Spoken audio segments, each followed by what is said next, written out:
Quand on parle de super-héros, les deux grandes écuries qui viennent dans la tête des gens sont bien évidemment DC et Marvel. Si la première a dominé les années 90 et le début des années 2000 avec ses adaptations en dessin animé juste irréprochables et ses films allant du correct à excellent, la seconde a dominé le marché du film super-héroïque de la fin des années 2000 jusqu'à la fin des années 2010 avec le bien connu Marvel Cinematic Universe, ou MCU. Étant né au milieu des années 90, j'ai grandi avec les dessins animés de chez DC. Bien que j'étais trop jeune pour en comprendre toute leur portée, j'aimais beaucoup ce que je regardais, et en grandissant, quand je suis retombé dessus sur le net, un petit élan de nostalgie m'a fait me dire que ça serait bien de me replonger en enfance. Autant vous dire que ce petit retour en enfance, il a fait bien plus qu'être un simple trip de nostalgie. Bienvenue dans ce storytelling sur Batman.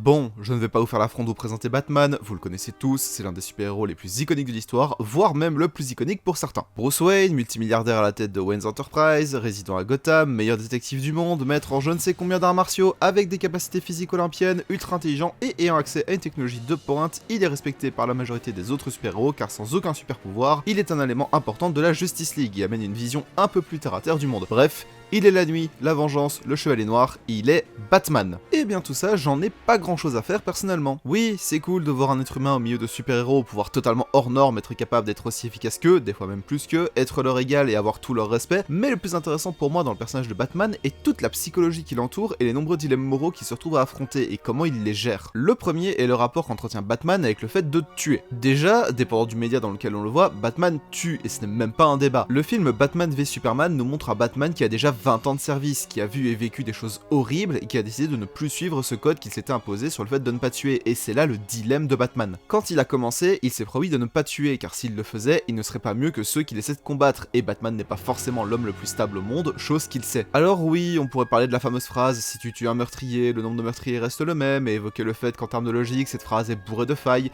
mais son sens est plus philosophique que logique. D'ailleurs, ce n'est même pas sûr que Batman ait prononcé cette phrase, je n'ai trouvé aucune référence à un comic, film ou dessin animé, mais ça ne change pas la suite de mon argumentation. Ici, cette phrase parle du fait qu'en tuant un meurtrier, on en devient un, et que tuer devient donc une option envisageable. Le fait de franchir une ligne, une limite, une première fois, est suffisant pour que cette ligne soit plus facile à franchir les fois suivantes. Donc si on en arrive à tuer quelqu'un comme solution, qu'est-ce qui nous empêche de réutiliser cette solution dans d'autres situations où elle n'est peut-être pas nécessaire? Tout ce dilemme fait que Batman tente à chaque fois de ne pas tuer ses adversaires, son objectif étant de les réhabiliter à la société, et c'est là le deuxième point intéressant, son panel de super vilains. On va évacuer l'éléphant dans la pièce tout de suite, le Joker est le méchant de Batman. Mais c'est difficile d'en parler correctement car selon l'histoire, il n'a pas du tout le même passé. Celui de la série animée n'a pas le même passé que celui du Batman de Tim Burton, qui en a lui-même un différent du Dark Knight de Christopher Nolan. Bref, c'est le bordel et la relation entre les deux personnages se joue sur le fait que le Joker est une antithèse de Batman. Là où le Chevalier Noir est une représentation de l'ordre et de la raison, le Joker est lui un parangon de chaos et de folie, le premier composant avec des limites pour arrêter le deuxième qui n'en a aucune. Cependant, limiter Batman au Joker serait bien réducteur et c'est à travers tout son panel de méchants que l'on voit énormément de la psychologie de Batman, notamment au travers de la série animée de 1992 qui est la meilleure représentation de Batman qui existe, je ne suis pas ouvert au débat, et avant de continuer, on va revenir un peu sur l'origine story de Batman, car cette dernière, bien que connue, donne beaucoup d'informations sur pourquoi notre super-héros agit ainsi. Enfant, alors qu'il sortait avec ses parents, il assiste à leur meurtre dans la ruelle de crime allée à Gotham. Oui, l'allée du crime, très subtile et totalement au hasard. Cela le poussera à s'entraîner pour devenir le vengeur masqué que nous connaissons tous, mais le point important est qu'il a subi cela étant enfant, il a été une victime qui s'est reconstruite pour faire le bien, et c'est ce qui le motive, il veut aider les criminels à retrouver le droit chemin. Préparez-vous car on va citer quelques cas de la série animée de 1992, donc comme d'hab, spoiler,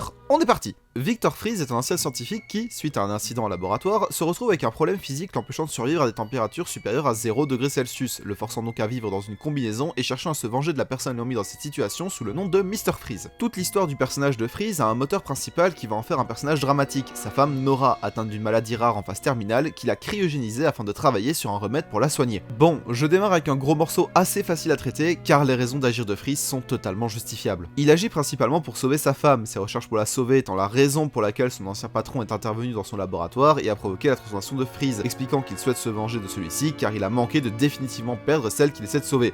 Et de mourir aussi. Par la suite, il se retrouvera à aider un criminel qui a sauvé sa femme, criminel qu'il trahira quand il comprendra le mal de ce qu'il est en train de faire et se sacrifiera même en aidant Batman. Plus tard, on apprendra qu'il a survécu quelques mois à l'écart de tout et qu'il revient à Gotham car sa femme est sortie de cryogénisation et n'a que 2 semaines à vivre. Il fera ce qu'il peut pour la sauver, alors jusqu'à enlever quelqu'un pour faire une transplantation d'organes, acte qui sera stoppé par Batman. Alors que son repère s'effondre, Freeze demande au super-héros de sauver sa femme, se sacrifiant une ultime fois, tandis que Batman fera tout pour sauver Nora et y arrivera, accomplissant l'unique souhait de Mr. Freeze. Harleen Quinzel est une psychiatre travaillant à l'asile d'Arkham et qui se retrouve à s'occuper du Joker. Elle va finir par être fascinée par ce dernier et devenir amoureuse de lui, tombant donc dans le crime où elle prend le nom que vous devez connaître, Harley Quinn. Dévouée à son pudding, oui, elle appelle le Joker ainsi, le personnage d'Harley est complexe car dans des dynamiques compliquées avec le Joker et Batman, et se le voit notamment dans un épisode où Harley est enfin libérée de l'asile après son séjour là-bas. Dans cet épisode, elle tente de se reconstruire une vie, mais les choses ne se passent pas comme prévu, et une suite de malentendus vont amener Batman à la poursuivre, ce dernier souhaitant l'aider car il ne veut pas qu'elle gâche tous les efforts qu'elle a fait. Ce à quoi Harley répondra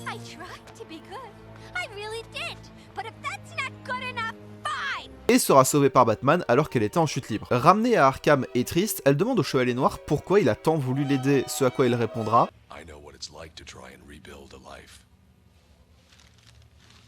I had a bad day too.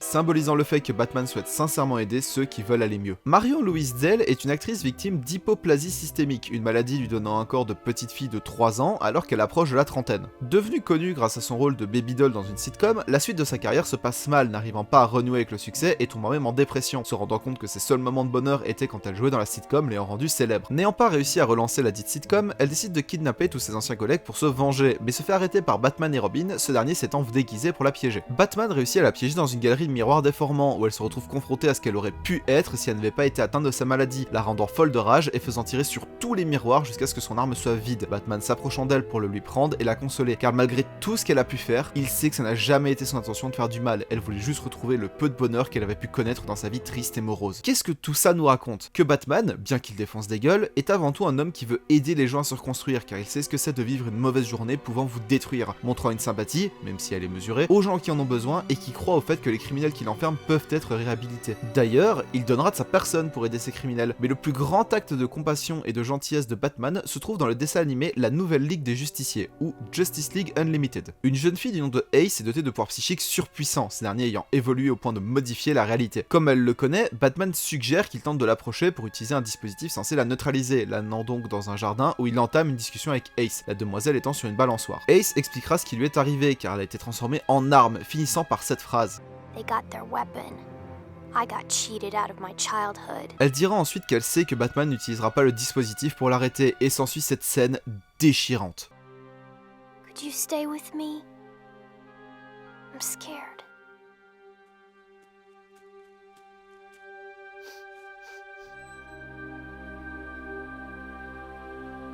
Voilà, ça, c'est le geste qui fait que Batman est mon super-héros favori. Ace ne lui a pas demandé pour lui tenir la main, il ne lui a pas demandé si elle voulait lui tenir la main. Ce n'est même pas elle qui a tendu sa main la première, c'est lui. Il l'a proposé lui-même, sans rien dire, car encore une fois, il sait ce que c'est de vivre une journée qui nous détruit. Il sait ce que c'est de se faire priver de son enfance, et il fait tout ce qui est en son pouvoir pour aider ceux qu'il peut aider, même si c'est difficile, même si ça lui en coûte, car il ne veut pas que ce qu'il a vécu étant enfant arrive à nouveau. Quand on pense à Batman, on pense à l'imagerie sombre, le côté impressionnant du personnage, le fait que c'est un humain au milieu de Dieu, mais cela ne doit pas occulter le fait qu'il est un héros cherchant à remettre les gens sur le droit chemin, capable de compassion et d'écoute pour ceux en ayant besoin. Et comme l'a dit Red de Overly Sarcastic Production, pouvez-vous imaginer votre Batman réconforter un enfant effrayé? Si oui, bravo, vous avez un vrai Batman. Sinon, vous avez juste le Punisher avec un chapeau ridicule.